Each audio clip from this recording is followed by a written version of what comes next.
अच्छा हारून भाई, बहरूप नगर से हमें ज्वाइन किया है आपके दोस्त इमरान खान साहब ने भी। जनाब कैसा हारून, क्या हाल है? उठ के जफ्फी पाई दी है। शुक्र है। और जफ्फियां हमारी डलती रहती है, बस यही आज तू बाकी में मेरा चीता लगा। तूने मेरे जिगर हारून साहब को बुलाया यहाँ पर। जिन्ने चीते तू बना लेने, तेरा अपना जू होना चाहिए। हारून साहब, वैसे जितना आपने इन्हें सपोर्ट किया है शायद ही किसी दूसरे साहबी ने किया। हाँ बस अब कभी कभी अफसोस भी होता है तब क्या से ना अगली बारी मिलो तो मेरी इंजन है।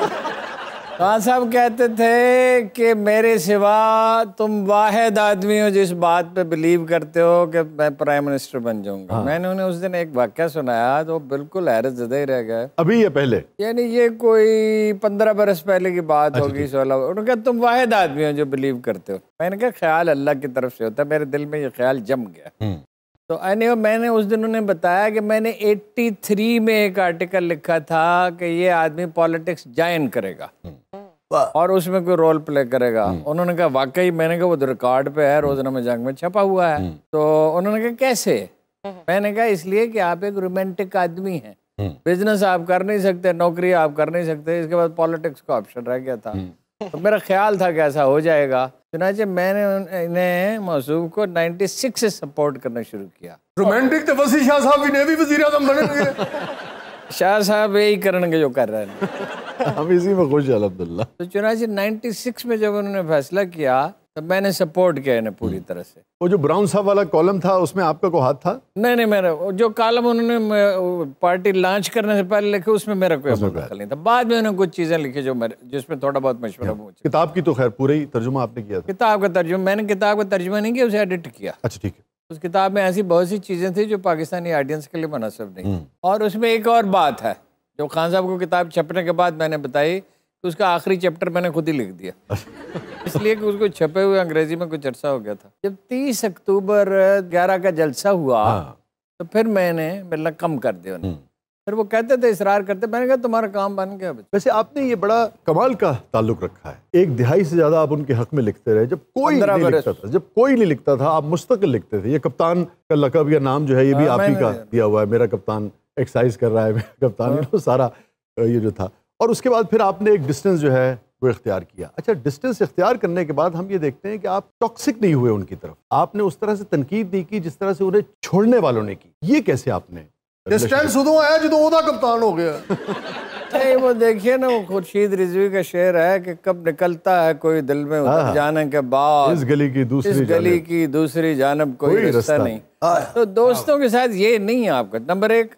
नंबर 2, हुकूमत में आने के बाद का अमूमी रवैया है नहीं हारून साहब, अमूमी रवैया नहीं। दूसरी बात यह है कि उन्होंने आने के बाद उसमें गलतियां तो बहुत की। उस्मान बुजदार जैसी गलती की, वो तो मानते ही नहीं।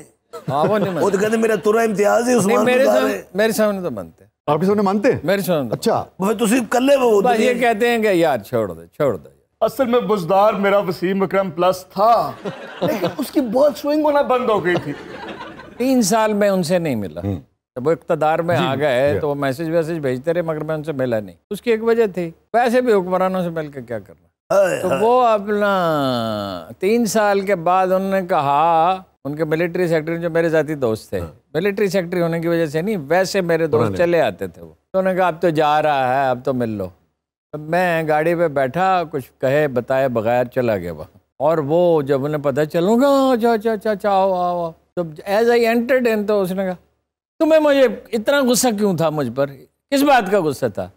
मैंने कहा आराम से बैठो, मैं अभी तुम्हें बता। खान साहब ने एक जुमला किया है और तारीखी जुमला। अच्छा, उनका आप आए हो जब चिड़ियाँ चूकेंगे। अच्छा, वो आप खेत से तो मुझे लेना देना कुछ नहीं था। तो उसने कहा चाय लाओ। मैंने कहा हद हो गई, आप तो ये भी भूल गए कि मैं चाय ही नहीं पीता।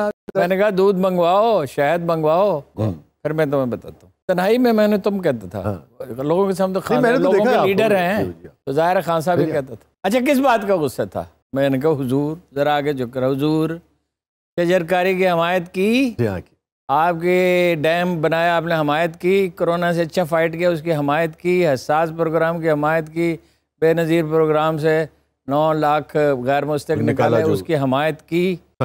इसके अलावा आपका कौन सा कारनामा है जिसकी मैं हमायत करता? इस पे वो बिल्कुल ज़रा पीछे हट के बैठ के कहा, हाँ ये तो मेरी बेगम भी कहती हैं। कि आपने जो अच्छे काम किए उसकी हमायत करते। बस इस पे बात खान साहब ऐसे पिछली बातें याद नहीं रखते, ये लोगों को अंदाज़ा नहीं है कि पिछली बातें भूल जाते हैं। उन्होंने मुझे कहा कि तुम नहीं जा सकते। मैंने कहा मैं जा रहा हूँ हुजूर, मुझे काम है। मगर फिर 5 घंटे उन्होंने मुझे जाने नहीं दिया। उस दिन मैंने बड़ी गहरी दिल की बात सिर्फ एक बात की, ये उस्मान बुज़दार के होते हुए पंजाब चल सकता। मैंने कहा नहीं। तो आपने पूछा कौन? मैंने कहा चौधरी परवेज़ इलाही। तो आपने कहा कौन सा, आपको याद होगा, किस लिए? मैंने कहा वही डैमेज कर सकता है नून लीग को। क्या बात है अरुण साहब, दुध च शहद पा के पीता हुए दिल दियां गल्लां ते हुंदियां ने। और ज्यादा मजे की बात है कि प्यार तब भी बढ़ता है जब मैंने खुद शहद मिलाया और दूध में, तब और ज्यादा प्यार। जनाब ने कभी नहीं मिलाया, इसी खुद ही मिलाया। वो तो अरुण साहब लिखा करते थे ना कि घर में जाते थे तो अपनी मर्जी से जनाब मुर्गी भी आती थी, बनाते थे। आप तो एक्सरसाइज कर रहे होते थे। एक्सरसाइज मैं करता था, मुझे डांटते थे, और बस करो सियासत पे ध्यान दो। मैं कहता था कि पुशअप्स लगाने से ही बंदा वजीर आजम बनता है, वैसे नहीं बनता। वो कहा इन्होंने ये था कि आओ तो मैं एक वर्जिश सिखाऊं जिससे टांगे लोहे की हो जाएंगी। अच्छा। मैंने कहा टांगे गोश्त पोस्ट की ठीक होती हैं, आप अपने लोहे की बना लो। काश लोहे दियां लत्तां होण, बंदा मकना दी नाल चमड़ जांदा जनाब। खान साहब दी क्वालिटी है, जेड़ा भी गैस मिलनी जावे उन्हें एक्सरसाइज करा देना। ये तो अथरा साहब अच्छी बात है, फिजिकली तो इंसान को फिट होना चाहिए। आदमी को दिमागी तौर पे भी तो फिट एक अजय कालम का फिक्रा इस पे बहुत मौसूफ एक दिन नाराज हुए। अच्छा। वो मैं बैठा इंतजार करता रहा ये जमा पार्क वाले घर में, तो वो अपना कोई आधा घंटा वर्जिश करके आए। अल्लामा सदीक अजहर साहब साथ थे। तो कहने लगे जिस्म पे भी इन्वेस्टमेंट करनी चाहिए।